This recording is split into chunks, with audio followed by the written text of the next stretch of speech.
आज भेट घेतली आहे, काय मागणी केलेली आहे? मागणी याचं की सात वर्षापूर्वी आमच्या नगरसेवक पवारांचा मर्डर झालेला होता आणि आता परत 7 वर्षानंतर सर्व वातावरण शांत होतं.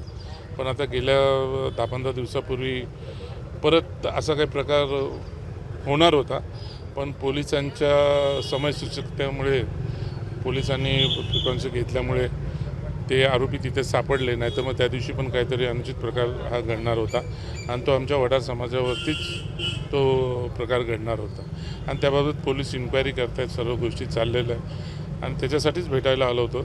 SP साहेबांनाच भेटायला आलो होतो, पण SP साहेब पंढरपूरच्या त्या मिटिंगला असल्यामुळे आम्ही ॲडिशनलला भेटलो आणि त्यांच्याशी चर्चा केली.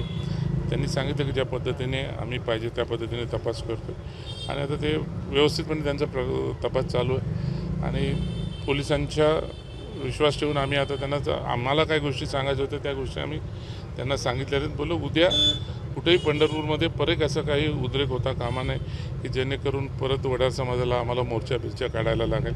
पण मला वाटत नाही की मोर्चा काढायची आवश्यकता लागेल. पोलीस त्यांच्या पद्धतीने ते काम करतात आणि त्याच्याबाबतीत आम्ही सर्वजण समाधानी आहोत. संदीप पवार कुठे त्या खून खटल्या संदर्भात केस मागे घेण्यासाठी भैया पवार यांच्याकडे दबाव येते? नाही, तसा दबाव आला तरी आम्ही तो दबाव काय भैया आहेच इथे. शेवटी तसा काय प्रकार नाही आहे आणि तसं होणार पण नाही. साहेब, पंढरपुरात वारंवार न घडण्यासाठी आपण उपमुख्यमंत्र्यांची किंवा मुख्यमंत्र्यांची भेट घेणार आहोत. नाही, मी स्वतः मग मुख्यमंत्र्यांच्या पण आम्ही कानावर टाकणार आहे.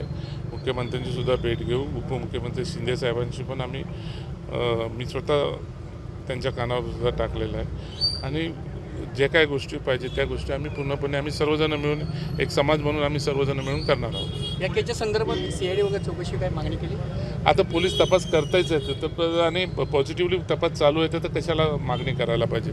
पोलिसांच्या माध्यमातून पॉझिटिव्ह सर्व चाललेलं आहे आणि आम्ही त्याबाबतीत आम्ही समाधानी आहे. पंढरपूरमध्ये अनेक वर्षापासून कोळी समाज आणि वडर समाजाचं जे चालू आहे प्रकार यासाठी कुठेतरी थांबवण्यासाठी संघर्ष पाहायला मिळतो. नाही बघा, आता 7-8 वर्षापासून हा संघर्ष थांबलेलाच आहे आणि पुढे पण तो थांबेल. काही लोक असतात विघ्न संतोषी लोक, ते प्रयत्न करतात की आपसामध्ये प्रयत्न व्हावा, दोन समाजामध्ये तेढ निर्माण व्हावा आणि आपली पोळी भाजून घ्यावी.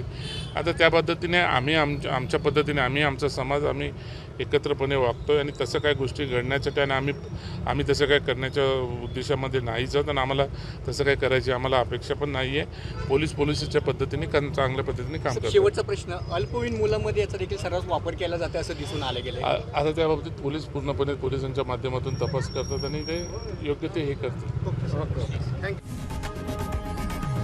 लोकशाही मराठी ऐका, पहा, जागरूक रहा.